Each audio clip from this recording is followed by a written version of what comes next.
So that series against St. Louis, how would you sum up? It was crazy up and down, but how would you sum up your emotions from that series now that it's over? Like, it's hard to summarize 2 weeks of emotions in a couple of words. But if you had to do that, how would you attempt to do that? Well, if I had to put it to one word, it'd just be stressful. Yeah, Like obviously, like hockey in general as a sport I find it a bit more stressful to watch than like a lot of other sports, especially like if you don't watch like a huge amount of regular season games and don't have a huge sense of how your team kind of operates and what they're looking to set up.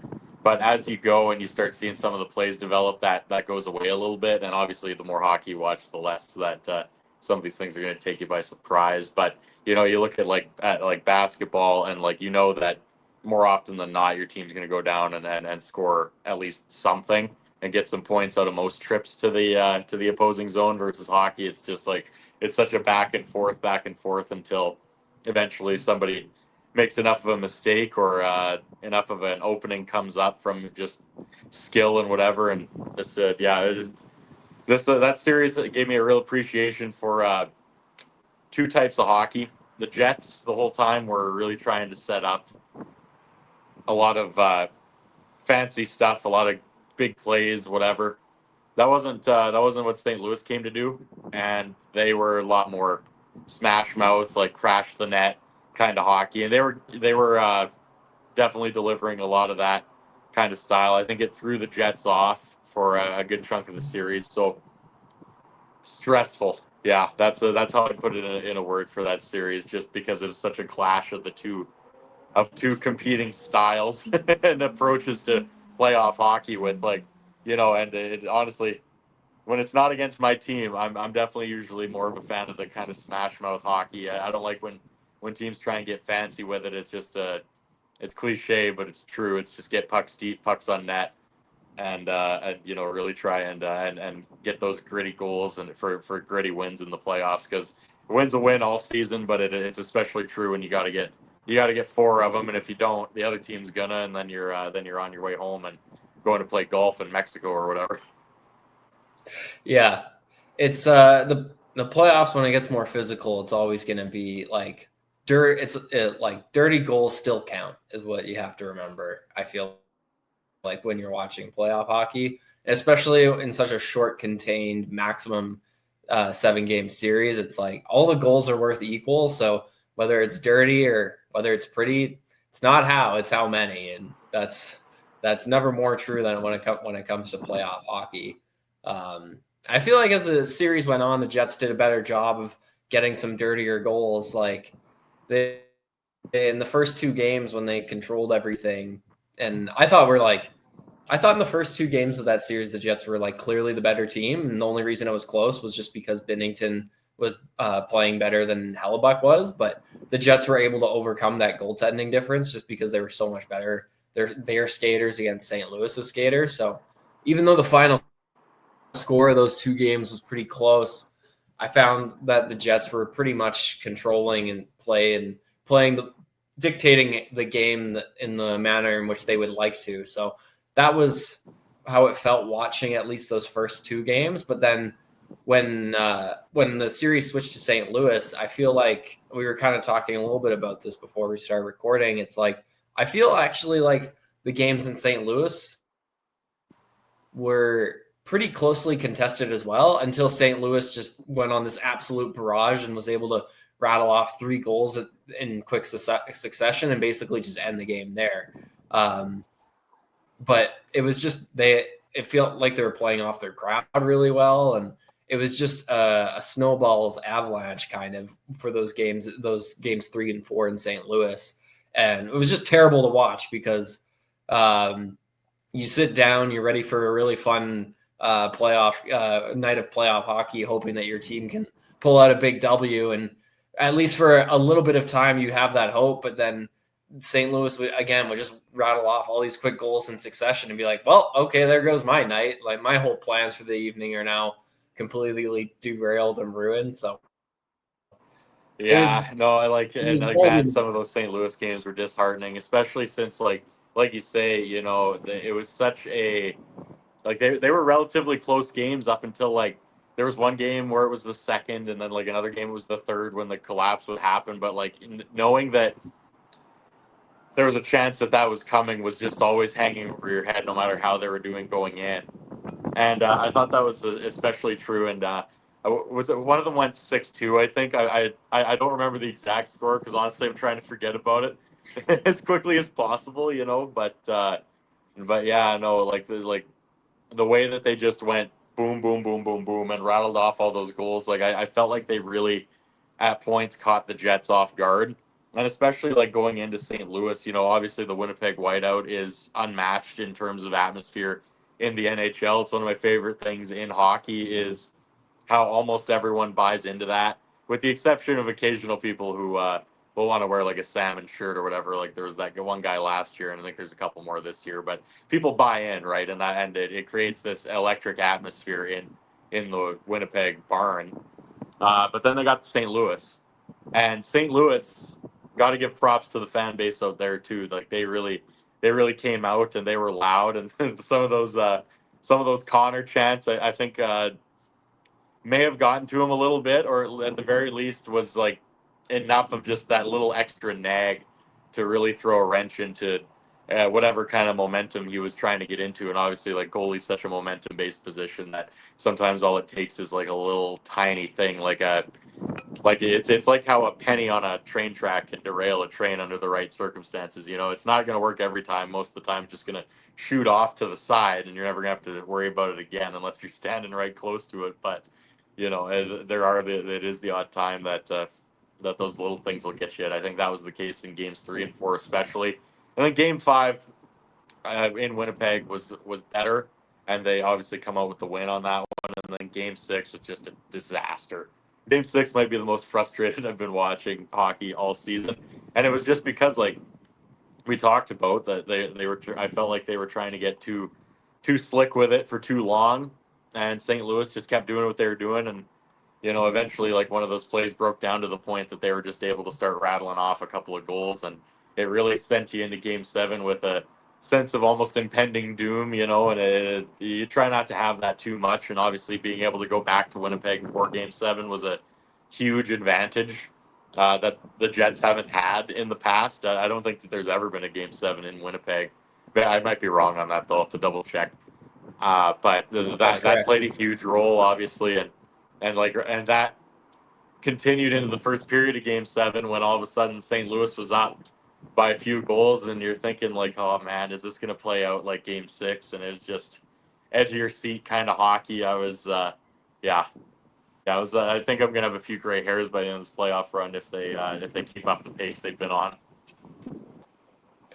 I think, I think that's a good way to transition into talking about Game 7 because before that, the 3 games in Winnipeg and the 3 games in St. Louis were all like kind of similar to each other, but that Game 7 was completely unique onto its own, and the Blues scoring 2 goals in the first 10 minutes of the game. Like if that game's in St. Louis, you have to wonder like, oh, okay, this is probably done. And honestly, I think the best way I can describe that Game 7 is it had all of the hallmarks of a team coming up just short of a comeback bid because the Jets allowed 2 goals early and dug themselves a deep hole. The seed of doubt creeps in. It takes them forever to cut into that lead and make it a 1-goal game, and then shortly after cutting into said lead, they immediately give up the 2-goal lead again. The third period, they had the puck the entire time, and it was mostly in the St. Louis zone, but there was a lack of actual dangerous chances getting on net because St. Louis was essentially parking the bus. It felt like all of the hallmark, even down to when the Jets had made it 3-2, the puck goes into the corner with like 15 seconds left. That we've seen this 100 times before. The puck just goes into the corner and it stays there until the clock runs out.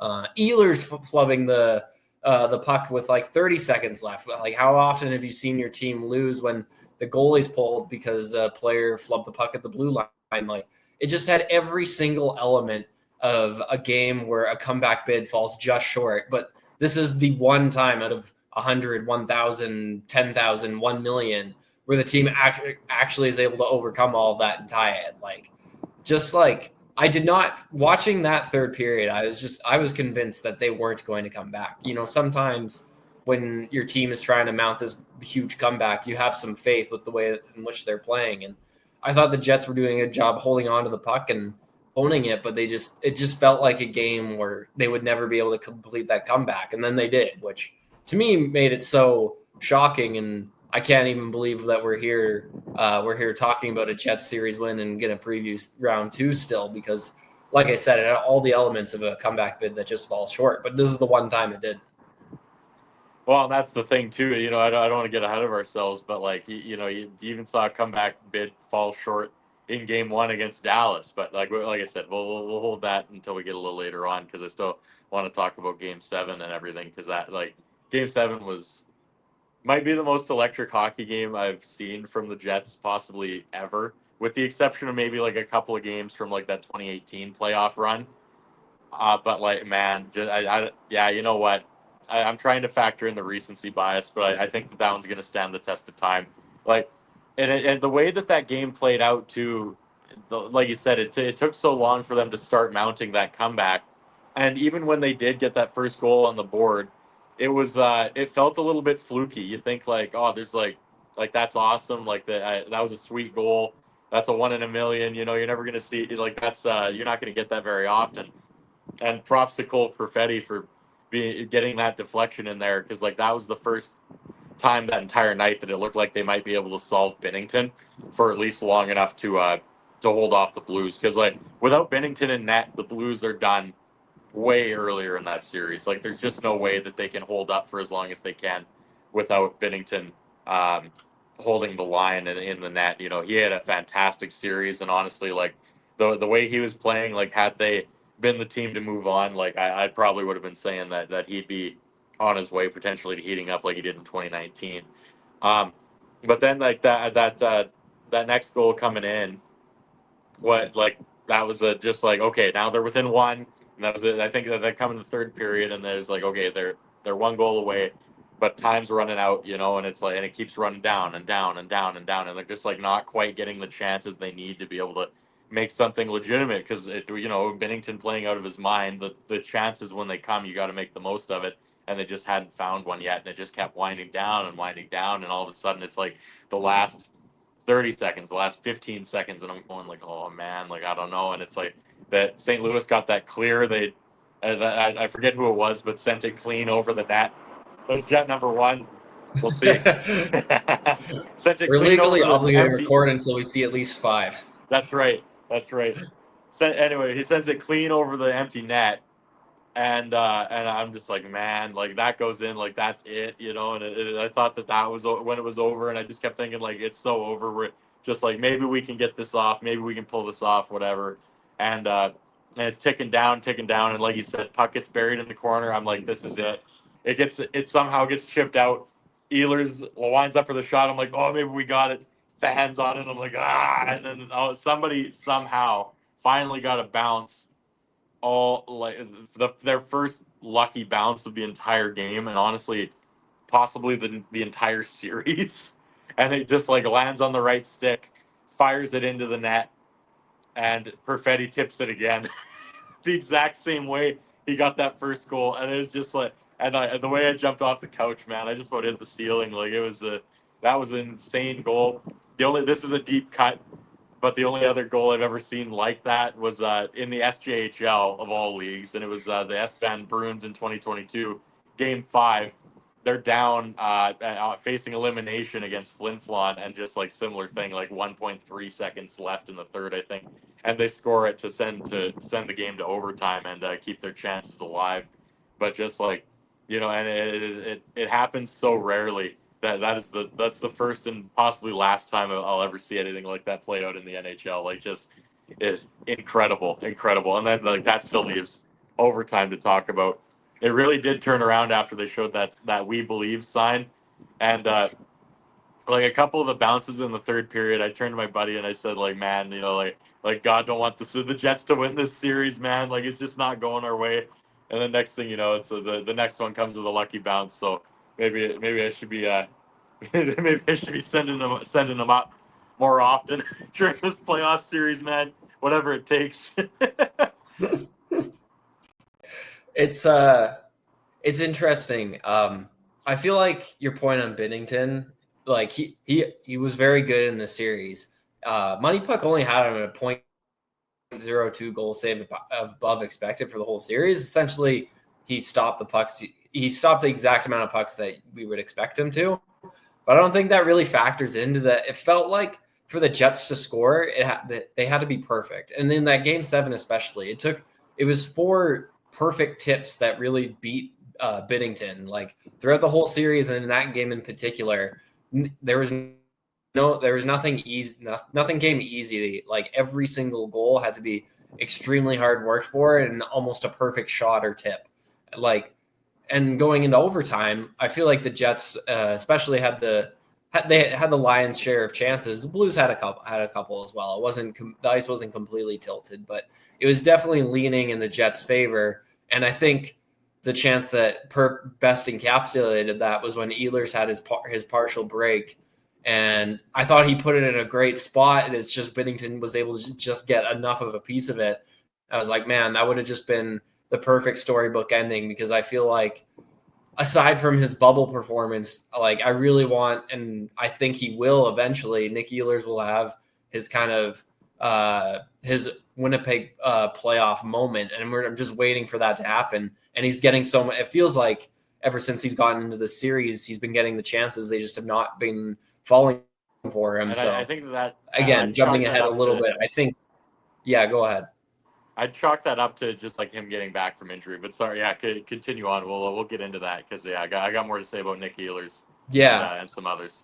I just think he's due for. I mean, I don't know if he's due to break out and win this series against Dallas, but I feel like he's due to score a big goal at some point, either to tie it or win a game or something. And I'm just hoping that we can see that one more time before the season ends. However, it does end up ending. And that chance in overtime was the one that really stuck out to me as like, oh man, that could have been it right there. And that's the other thing with overtime in Game 7 as well, is the pain of not scoring on a quality scoring chances. Every time you get one of those chances and it doesn't go in, you immediately start thinking, oh, is that going to be the one where this team loses? We're going to remember that chance as that could have been it right there. That is the extra little salt in the wound of Game 7 overtime, is every chance you don't bury, you start thinking that's it right there. That's the one we're going to remember. So that's at least how I felt in overtime until Adam Lowry's butt was able to send the Jets into the second round. But I'd be curious, Game 7, probably your first Game 7 overtime with the Jets you've seen. I'm curious how you were feeling in that moment. Yeah, I think that's right. And they were saying on the broadcast it was the 50th Game 7 to go to OT or something like that. And I'm like, man, that feels low. Like I feel like I've watched like at least 10, but not for the Jets. So I guess like they weren't as common for a lot of years back in like the old time hockey days. So that might make more sense. But yeah, no, like going into overtime, like obviously I've been through a few of those, like watching some back in the day with my buddy who's a Blackhawks fan. Obviously, a couple of those have ended in fantastic fashion for them, and a couple have ended in total heartbreak. Was it the Kings that beat them in 7 from the 8 seed? Do I remember that right? I think that was a conference final that went to Game 7 overtime. Which, if that ever happened to a team I was cheering for, just end me right there. I wouldn't make it to the end of the game. If I remember that right. But I feel like the Blackhawks had a few. They lost to Vancouver in Game 7 overtime. They beat Detroit in Game 7 overtime. Like, it's crazy. Like, I forget what series it was, but like this same buddy was like hated Nick Leddy for years after, and then Nick Leddy was in this series too. Somehow, yeah, he's still around. So some of those wounds are still a little raw for that, and like that's the thing too, is like I knew that like if this went wrong, that I was gonna have a grudge against somebody, fairly or unfairly, forever. And I'm happy that that's not how it went down. Adam Lowry, like captain, being the one to get it was electric. He'd been a huge part of keeping that team motivated and being able to reset in between those games, especially after like some didn't go well. And by all accounts, was like pretty instrumental in keeping and helping get like Connor Hellebuck as reset as possible after some of his more dodgy performances, and like I'd say that's the big thing between him and Binnington this series is that Binnington made all the saves he was supposed to and a few that he wasn't, versus I didn't feel like Hellebuck made all the saves that he should have at certain points. And there were a couple of factors for that too. Like I don't want to be one of these guys who's putting the entire blame on the goalie, because there were quite a few defensive breakdowns as well, and part of that came from that styles clash with the smash mouth hockey that St. Louis was playing through a good chunk of that series. But when the teams got tired, and that's what happened in Game 7 OT and double overtime, and even like towards the end when you saw the St. Louis defense finally like break down a bit, is that they were out of time to do that smash mouth hockey, and I felt like they kind of took their foot off the gas, especially when the extra attacker came out. And obviously, I'm thrilled that they did that. Like that was excellent for the Jets. But I've seen some Blues fans express some frustration over how they kind of just bailed on what was working for them and hung back. And like I said, this is fan. I'm fine with this. This worked out okay. But as they got tired, obviously it's harder to play that smash mouth kind of hockey as consistently. And then they allowed the Jets to get back into their rhythm and set up the kind of plays like what Adam Lowry was able to end the game with. And obviously that cost them the series. And to be honest with you, Thomas, I haven't felt this much disdain for an opposing team in a playoff series in a long time. Like they were just like, it was chippy, it was grindy, and it was honestly exactly the kind of series that the Jets needed in order to understand, like, okay, like you won the President's Trophy, but now it's time to play in the playoffs where anybody can beat you on any given night, no matter what.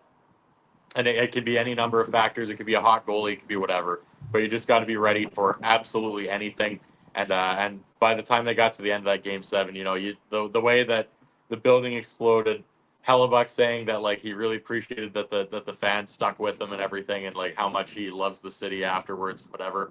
And I think that was huge in setting the tone for the series with Dallas. And despite how Game 1 went, I still think that I'm still feeling like pretty good, because that loss was a lot better than any of the losses they took to St. Louis. It was still a solid game.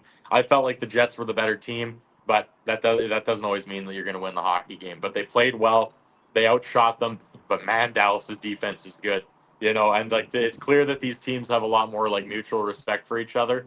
And whether that's like the bonus connection or being in division and being like the two leaders of the Central, whatever it is, they clearly have a lot more of like a repertoire with each other that isn't just dirty hits and retribution. So that's been good to see early on. Obviously, I hope Game 2 goes a bit differently. Yeah, I think my main takeaway from Game 1 of this Dallas series was just like both teams just had like the absolute top 10 tiers of emotions in the game previous, as both are coming into this from a huge comeback in Game 7. And it's funny, like relatively speaking, Game 1 of round 2 means so much less than Game 7 of round 1. Like Game 1 of any series is the least consequential, the least important. It's still mightily important, but it's nothing when compared to a winner take all Game 7. And I feel like it kind of played out that way. Like I feel like our Neil's quote of that didn't feel like a playoff game, that felt like a game in the middle of the week in December or whatever he said, was like a pretty like good summary of Game 1. I don't think it's going to last for very long, but that is kind of how I felt watching this game, just from on the ice, but also as a fan with the stakes. Like the stakes were much lower, and I feel like the players on both sides played that way a bit. And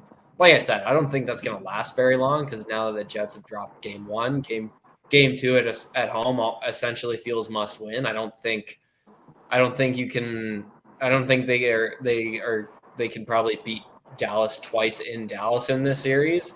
I mean, anything's possible, but I feel like the intensity will ratchet right back up again. But the Game 1 was kind of like a cool down for both teams from the previous game. And I think a lot of things will be different going forward. But yeah, that contrast between Game 7, Round 1 versus Game 2, Game 1, Game 2 was incredibly evident last night. We can get more into that series too. I guess maybe contrast going in versus now. How do you feel about it? How confident are you? Maybe how confident were you going in, and how confident are you now, even though the Jets lost Game 1? Well, I'm confident that this is going to be a good series, and like we talk about the respect thing, right? But like it's funny how that'll get eroded more and more the more often that these teams have to play each other back to back to back. And if this goes 7 games, it's going to be chippy by the end. That's just the nature of the beast. But I feel like their starting point is at least better than it was with the Blues in terms of like Probably, any yeah. preconceived beef. Whether it was something with the Shens, I don't know what that sibling rivalry is like, But I can't imagine that. Just looking at the faces on the Shen parents that were in the crowd in Winnipeg, like that's man, they got stuck in a real like Kelsey situation where it's just like you can't cheer for either of them really. So at least now they can pick a team and stick with it. Um, but yeah, no, like I would say that still pretty confident that the Jets can win some games in this series. Obviously, um, Dallas is a different team in the way that they're coached and the way that they play from um, St. Louis. But I would say that like Mikko Rantanen went off last in the game with the hat trick, obviously, right? And I think that I'm hoping that was a lot of momentum because if he keeps playing like that, like there something to say like the Blues Brothers would say, it's like almost some like mission from God kind of stuff with that, especially after taking out Colorado the way he did. So Mikko Rantanen has me a bit nervous, but I think that the Jets held their own against a mostly healthy Dallas Stars team. I think in terms of injuries, these two teams are like really, really equal, even down to Winnipeg being out their top defenseman last night, as was Dallas, and both of them are probably going to be back, if not Game 2, then definitely Game 3, by the way the injury reports are going. Morrissey looking more confident potentially than Dallas's D-man, but we'll see. And then like the other thing too, another top forward for Dallas is getting back up to speed, similar to Ehlers' situation in Robertson. He was a step off his game last night, and that's not going to last. I don't think it's going to last for Nick Ehlers. I think he's going to step into the rhythm sooner than later here, especially given that his time in Winnipeg could end up being limited depending on how the offseason shakes down. So I think that this is going to be a good series. Obviously, I'm a bit more worried now with Game 1 in the rearview mirror, just given that it means that now the Winnipeg has to go steal one in Dallas, and they don't need to win both. Like I think that's an unrealistic expectation in general, unless the teams are severely outmatched, which at this point in the playoffs, you're not really going to get. The men have been separated from the boys at this point for the most part. And yeah, I'd say that with that in mind, and this is going to be another tight series. Nothing ever comes easy to the Jets. No. Yeah. Especially, I think these were two of the top 3 teams in the overall NHL standings when it came to it. Like, if we sorted the NHL playoffs by overall record, which I think would be stupid if we ever did, but hypothetically, if we ever did, this could have been a Stanley Cup final, potentially. I just think Dallas is just such a difficult team to beat. Like, I think the best way I can think of the best way to describe Dallas is they are the perfect. If you're trying to assemble a team that can sustain what otherwise would be a unsustainably high PDO, it would be the Dallas Stars, just because of their depth of elite scoring options when it comes to Rantanen, Robertson, Wyatt Johnson, as well as Jake Ottinger, who I think is playing his best playoff hockey since the series against Calgary that he played.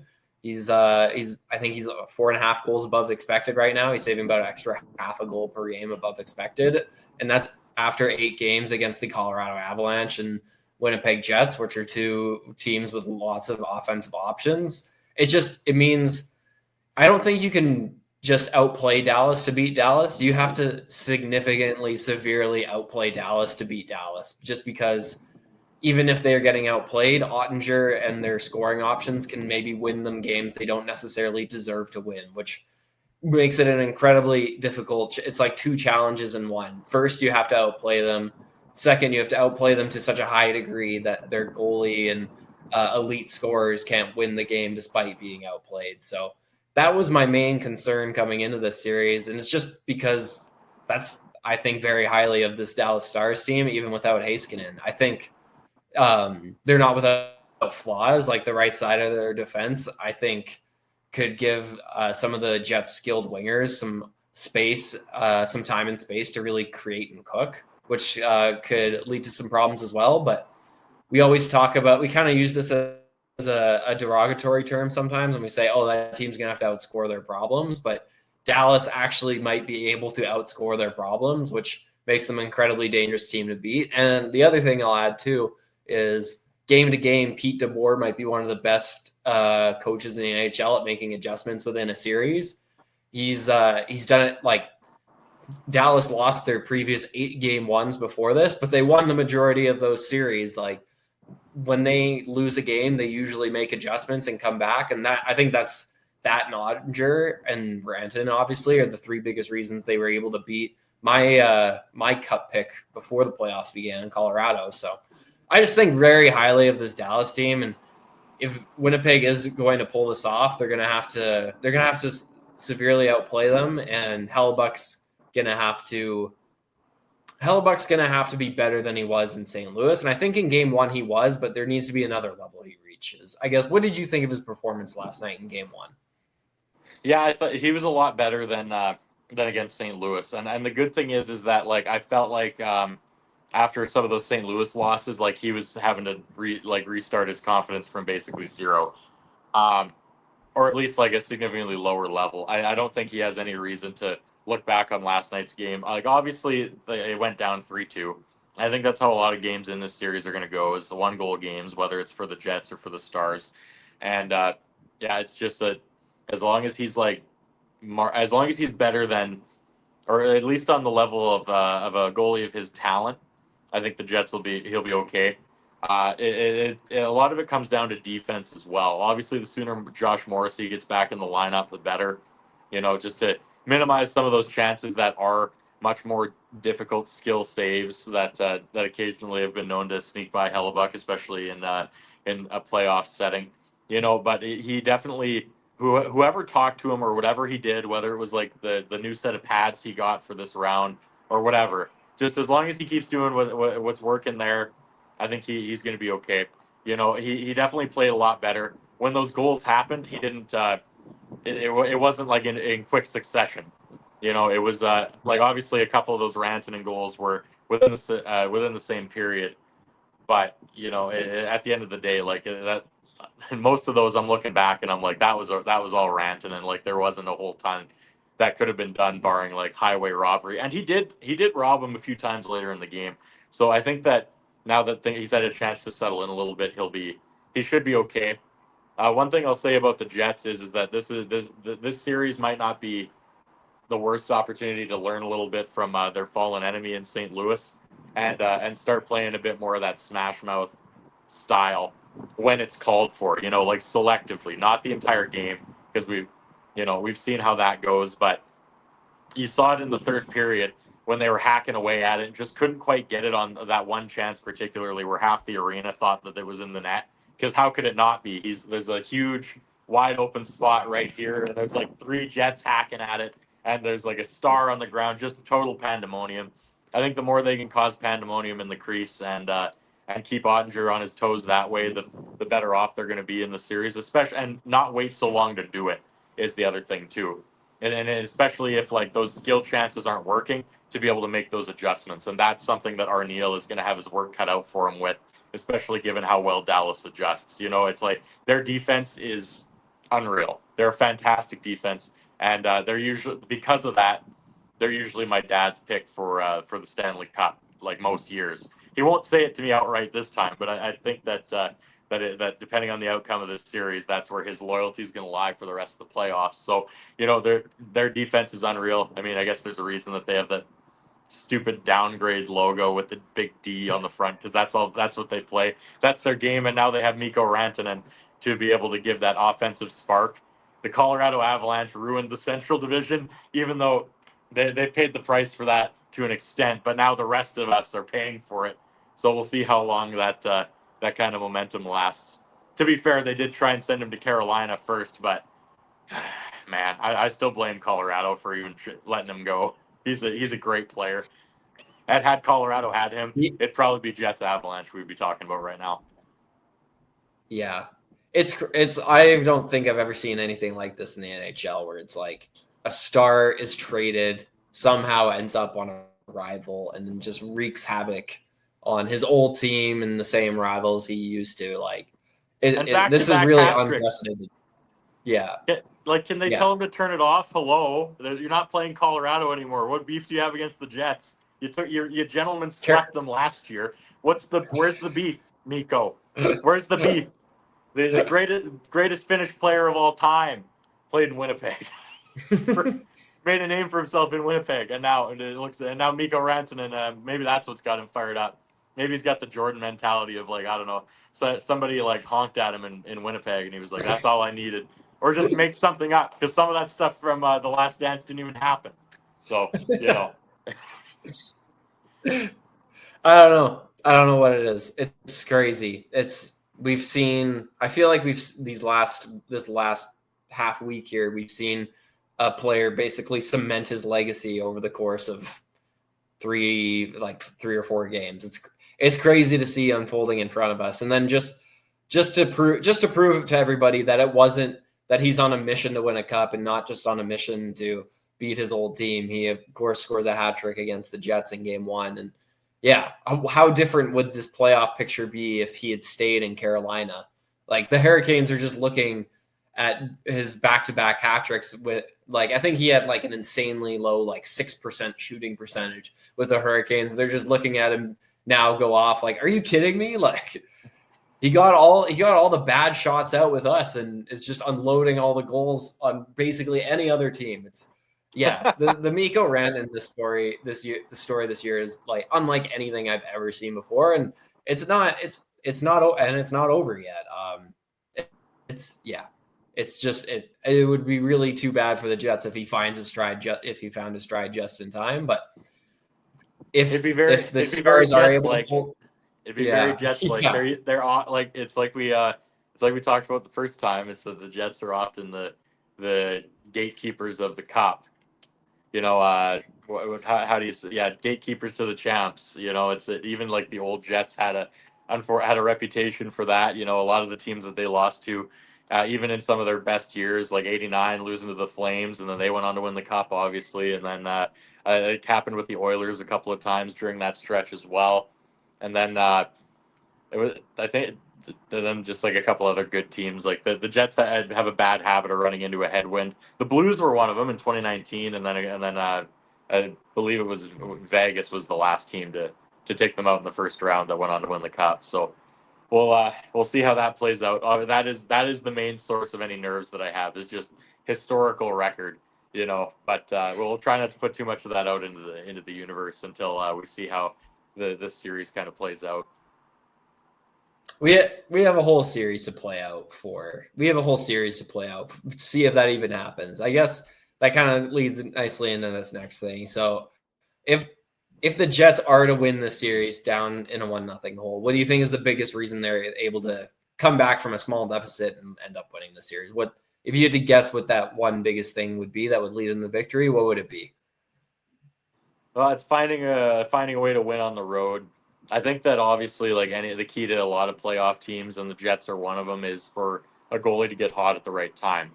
If Hellebuck really gets into his rhythm and starts playing proper shutdown hockey, especially when some of the offensive chances from the Stars have been pretty limited for the most part. It's like I said, like those Mikko Rantanen goals came a lot from just him laying it all on the line. And if he maintains that momentum, fantastic. But in order for the Jets to be able to get back and tie this series up and hopefully win the series, it'll take stellar goaltending and it'll take stellar defense. And it's gonna, especially as things go on and it gets more chippy, it's gonna take quick adjustments to be able to counter what the Stars are doing. Because you can get like time of possession. I didn't see the stats, but the way that it looked at Winnipeg crushed them in time of possession, but it didn't matter because Dallas had the goals. They went down and got those quick goals, similar to St. Louis. But the only difference is that it was one player that did it this time, and they came a bit more spread out. They weren't as back to back to back, so that helped with a bit of the momentum and probably how I feel about how that game went down.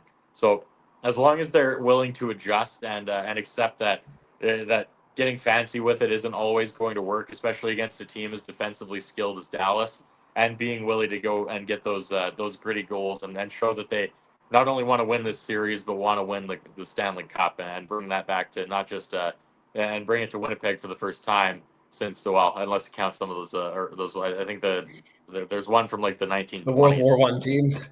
Yeah, no, and Yeah. obviously those have some understandable asterisks beside them for a number of reasons. I still think that if there's a lockout, that other teams should be able to compete for the cup. But anyway, that's totally off topic. So they got to prove that they want to win this series, not just for Winnipeg, but to bring the cup back to Canada, despite the fact that a good chunk of the Jets are not Canadian. So but they're bought into the city. They're bought into the city. They're bought into the mindset of underdog mentality. That's what they're used to. So I don't think this is foreign territory for them. But it is going to be a real test of Scott Arniel's coaching, especially with this being his first run in the playoffs behind the bench. And if that takes a couple of phone calls to Rick Bowness to get some advice, I don't know if you saw that interview with from the States with him and Lowry. It's clearly, he's still got a soft spot for this team, especially, and I was happy to see that too, because it really backed up what we were saying last time about how there's still a lot of shared respect for that team, and it wasn't as messy of a coaching exit as we've seen play out time and time again in the NHL over the years.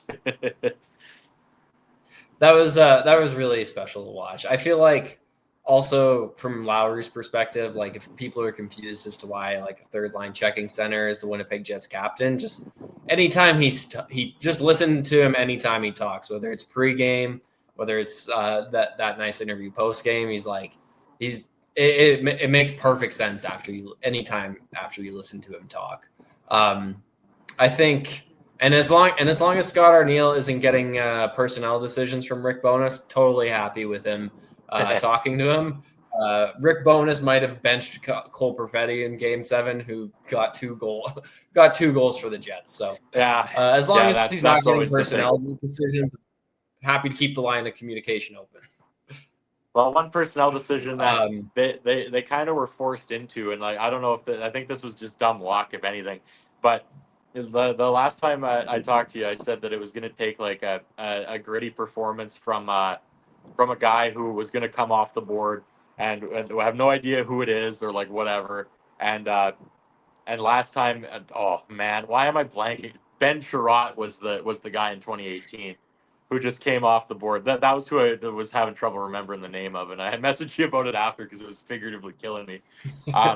But it looks like in this run, the way things have gone is that it looks like it might be Hayden Fleury, and I love to see that because obviously Hayden Fleury's from my neck of the woods down in Carlisle. So love to see a Sasky boy not only playing but contributing to the Jets here, and yeah, I'm hoping that he can sneak a goal here, especially since those are clearly hard to come by in this series. And man, for the love of God, they got to hit the net.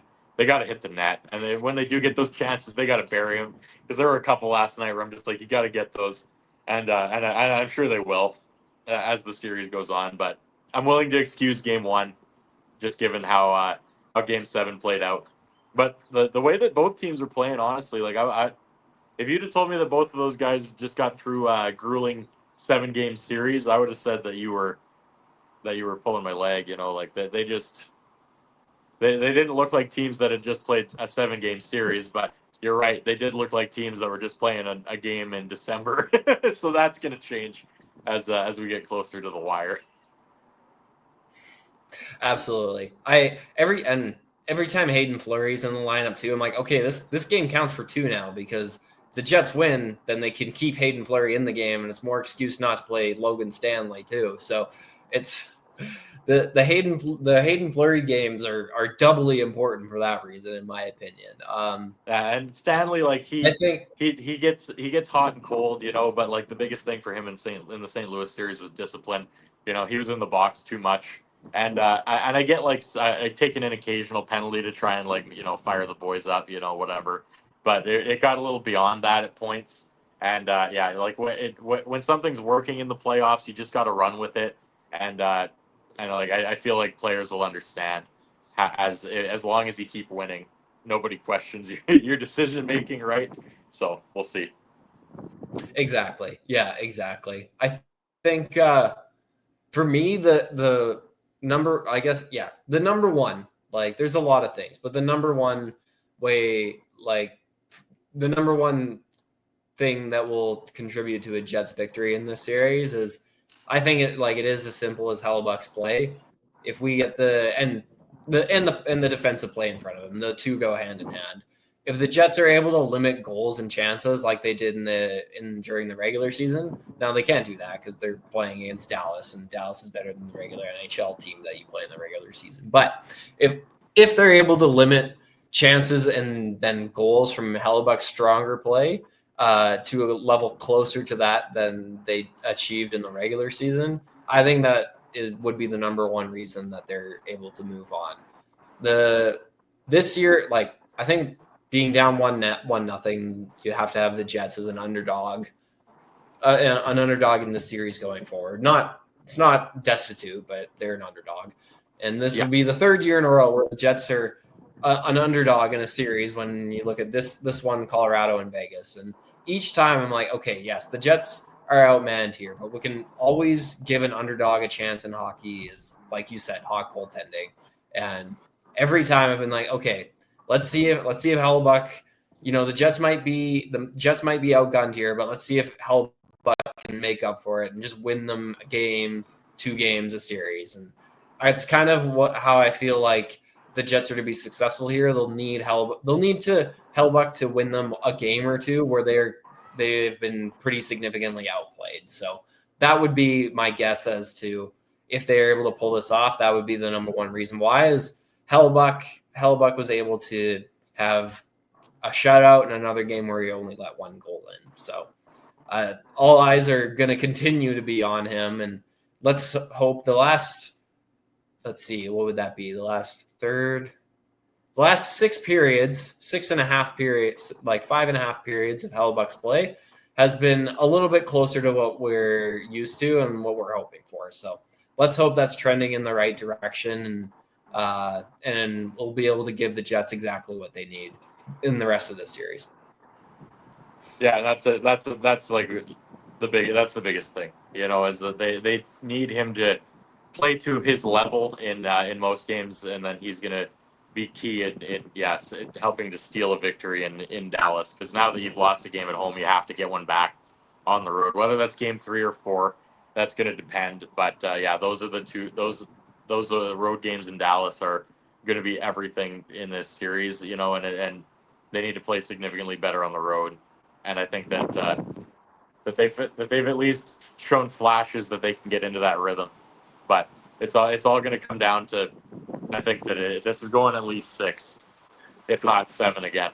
So it's a long road in the Western Conference. I do feel like some of the Eastern teams have like maybe a slightly easier road, especially in the first round. Maybe not so much this second series here, but we'll just have to wait and see if that holds. Because obviously the Eastern Conference has some good teams as well. But just, I don't know. I've always felt like the West is grittier. Maybe it's just because that's the one I watch more consistently. And we'll have to see how Edmonton and LA, or not Edmonton and LA, Edmonton and Vegas goes down. Because that's going to be pretty crucial as well. I think that either team playing against the Knights in the next round, like either of these teams, I'm confident that they can beat the Knights. The Oilers are a bit more of a wild card because of just the way that they get hot and cold. So, and if they're hot, then they're a difficult team to beat. They're also just so fast that they could probably be able to outskate a lot of what Dallas is doing, and potentially what Winnipeg's doing as well. So, but I'd love to see all Canadian Western Conference final. That'd be friggin' sweet. Not just as a Jets fan, but just as a hockey fan. Especially since there's so much history between the Jets and the Oilers. But we won't get ahead of ourselves because I think we talked about Colorado and the potential for that matchup last time, and obviously that didn't happen in any sense. So, we're you got to get through Dallas first here. But it's hard not to get excited when they're finally through the first round for the first time since 21. It's just nice to have, exactly. It's just nice to have a prolonged playoff run, instead of one that ends as fast as possible. It's like at least for the good people of Winnipeg and Manitoba and the Prairies and Canada, as Winnipeg is Canada's only Canada's team. At least for all those people, it's at least a prolonged stretch of playoff hockey. That at the very least, we're guaranteed that now. And every win is one step closer, but every win is also more hockey in this run too, which is great to see after the last couple of years of disappointment. And if the Jets are able to pull us off and we do get an all Western Canadian Conference final, I won't say I'll love that because I'm cheering my second favorite team in the NHL is whoever's playing the Oilers. But the one positive of that potential hypothetical matchup would be the entirety of our fantasy football league being diehard Jets fans for 1 to 2 weeks. So if that does happen, I would look forward to that. I would look forward to nothing else about that series because I need Edmonton to be eliminated as fast as possible, and I'm very nervous after that first game. But if that does happen, that would be the silver lining in that matchup for me, is that everyone else in our fantasy league could be as big as Jets fans as we are for 2 weeks. And that'd be a fun time, and that's the thing too, is that like that was part of what was special about that 2018 run, is that like, I was living in Yorkton at the time, and like slowly but surely as they went farther and farther, like every round they picked up more people where they're just like, I can get behind this team, they're fun to watch.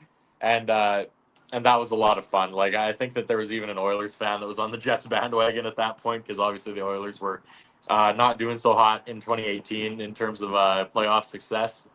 But yeah, no, it's it'd be a lot of fun for the Jets to go on a deep run, and like the city of Winnipeg will explode if they can get through this round. Dallas is a difficult opponent. They're a great hockey team. They're a hell of a team. They play a hell of a game, and the Jets have their work cut out for them. There's no doubt about that, and I think Game 1 showed that. But like this is going to be a very different tone from St. Louis. Versus a lot of those games were pretty high, with the exception of Game 7, were pretty high scoring, and it was usually like pretty lopsided. You had a good sense of who was going to win the game before it was over in a couple of cases. Versus I think this series is going to be a lot of 3-2s, probably like the odd 5-3, whatever, something like that. But a lot of those 2-goal gaps are going to be empty netters, I feel, and it was just about the case last night too. But luckily, not the way it went down, and you saw both teams like really keeping the pressure on until the very end. As the series goes on, and they both get a bit more tired, that's going to change, and we'll also have to see how Heiskanen and Morrissey getting back into the lineup change anything. I've had people say like, oh well, like Dallas didn't have him in the lineup, like how do you know like the team's going to be fine? And I just say like, well, Morrissey didn't play last night either, so they're pretty similar. Hopeful. Like when I kind of rank defensemen around the league, I've had them in pretty similar tiers. I'd probably have Heiskanen as being a little bit better, but it's not by a huge margin or anything. Like it is almost like it was kind of poetic. Both like Scheifele and Robertson came back, but Heiskanen and Morrissey were both out. So as much as I am cheering for the Jets in the series, and I'd like Heiskanen to be out the whole time and Morrissey to come back, if that doesn't happen, I just hope they come back in the same game, just so it's even footing the whole way. and we get great matchups the whole way. Well, because I don't want to use injuries as an excuse for anything, but like obviously Morrissey is the top defenseman. Like that's going to have an impact. And Heiskanen, I had him in fantasy hockey this year, which I don't usually do because I'm pretty bad at it. But I had him through the season, so I'm very aware of what he can do for that team and what happened to the Stars after he went out initially. But again, coaching adjustments, and they were able to finish second in the Central Division. They have Heiskanen in the rest of the year. There's a chance they outpace the Jets. But obviously, and if they feel slighted by that, I'm sure that'll be expressed on the ice in this series. So we'll see. Yeah, I guess we'll finish with this. So game 2 is tomorrow, maybe today, depending on when I post this. Give me the percentage odds you think the Jets are able to win this series if they win game 2, and give me the percentage odds if they lose game 2. Just to give us a gauge of how important game 2 is. If they win game 2, it's 50-50. It's right back to, it might as well be 0-0 again as far as I'm concerned. It's like what rink they're playing in obviously does have some level of impact, but I haven't seen what Dallas's playoff atmosphere is like as much, just because I haven't been paying as close attention to the. It's surprisingly good from that Flame series in 22. It's surprisingly good. Yeah, and like I didn't catch a ton of the Avalanche series either, but like I'm sure it's going to be loud. It's a playoff rink, like they always make a good effort. And like looking at the ticket sales, because just out of curiosity, I'm a big window shopper with tickets. I don't always pull the trigger, especially when they're getting a little bit pricey, But they win tomorrow night or Friday night, we'll say, just so I don't date myself. If they win Friday night, it's right back to 50-50. If they go down 2-0, obviously you're in a bit of a hole. But we saw St. Louis get out of that, but it would need to be the other way around like that. And I think it's significantly more difficult to win 2 back-to-back on the road. Not impossible, and it has been done. But I would say that percentage odds, if I had to put percentage on it, I'd say that it probably goes like 60-40 at best if they lose game 2. Probably a bit worse than that, honestly. But I'll be generous just out of the interest of my own sanity. Because I like that. But you gotta win at home, and then you lose one at home, you gotta win away. Like that's you don't have to win both. You just gotta win one, and then you piece the rest together as the series goes on.